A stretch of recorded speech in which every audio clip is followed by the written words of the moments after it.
Hi, and a very warm welcome to Wellbeing Mission Control. I'm Greg Parry, I'm a wellbeing specialist.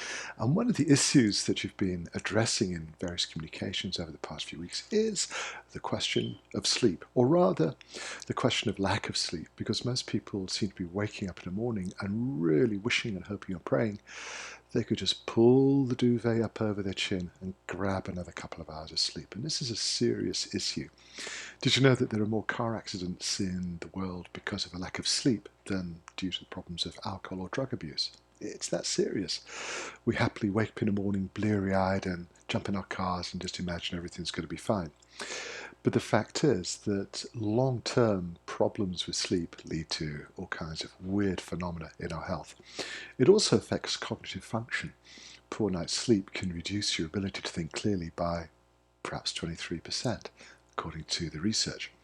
But if you really want to enjoy a better night's sleep, and who wouldn't relish waking up refreshed and strong in the morning? Well, we need to develop some habits because, you and I, we're humans and we tend to like habits. We like repetitive behaviors. It helps us to do things more easily and more efficiently. And the first good habit I'd like you to think about is aiming to get to bed at around the same time every night. You look shocked.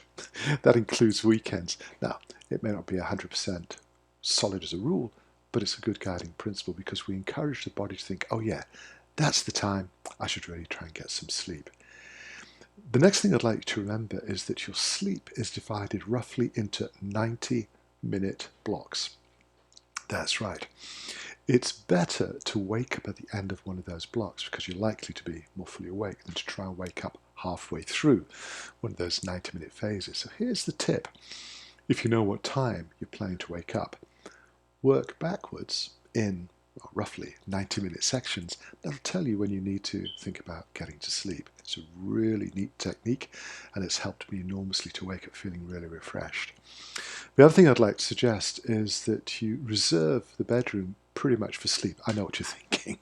I said pretty much for sleep.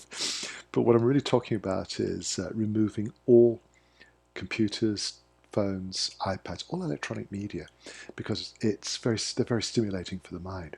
And you need at least 20 minutes before you plan to go to sleep of calm and peace. It's a little airlock between mental stimulation and your planned time to go to sleep. Very important. You probably know that it's not a good idea to have any blue lights in the room. They tend to wake you up rather than help you to sleep. It's really good to make the bedroom a little cooler than you might imagine because we tend to sleep better in a cooler environment than a warmer one. Full of good ideas today. People are usually shocked when I say you should aim to keep the pets out of the bedroom because they can be very disturbing. But it's up to you how you feel comfortable. And if you can maybe take a shower or a bath before you jump into bed, feel like you've washed all the cares and troubles and woes of the day away. And when you get into bed, you tend to feel a little bit more relaxed. We're almost at the end of this list of suggestions, but it's really helpful if you can go through this very simple yoga exercise of tensing each part of the body in turn and releasing it. Normally, we start with the feet, just scrunch on the toes and release them. You go through each major muscle group, tense and release. Your body will understand what you're doing. It will help your body to relax. I've mentioned this in other videos, but it's super important to relax your facial muscles around the eyes, around the mouth, unclench the jaw, unlock your tongue, breathe a little more deeply, and then finally, use a little bit of old-fashioned suggestion. Tell yourself that you are going to enjoy the best night's sleep you've ever had. Tell yourself, I am now relaxing, releasing, ready to slip into a deep, relaxing, restorative sleep. You can even add the time when you want to wake up. I haven't used an alarm clock in a long time because I asked my body to wake up at the time that I set. And it's very precise. You can say 5:57 in the morning and in some strange way your body will, time to wake up.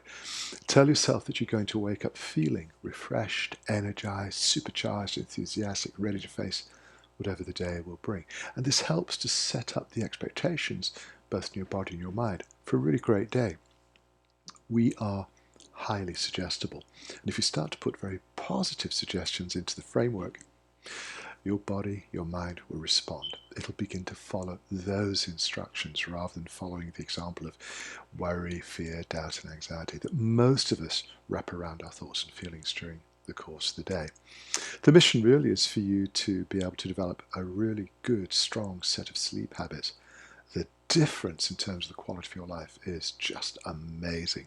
You'll have more energy, you'll have more enthusiasm, more creativity, you'll be much more resistant to stress, and you'll find that life is, well, a lot more fun. What more could you ask? If you have any comments, suggestions, or ideas, please feel free to share. It's kind of fun to let you guide the direction of these little videos. The mission is to see if we can enhance your well-being, creativity, even find a more fulfilling way of living. If that's working, well, then the mission's being accomplished. I'm Greg Parry. I want to thank you for joining me today. I'll be back with you soon, and in the meantime, have a wonderful day and a great night's sleep.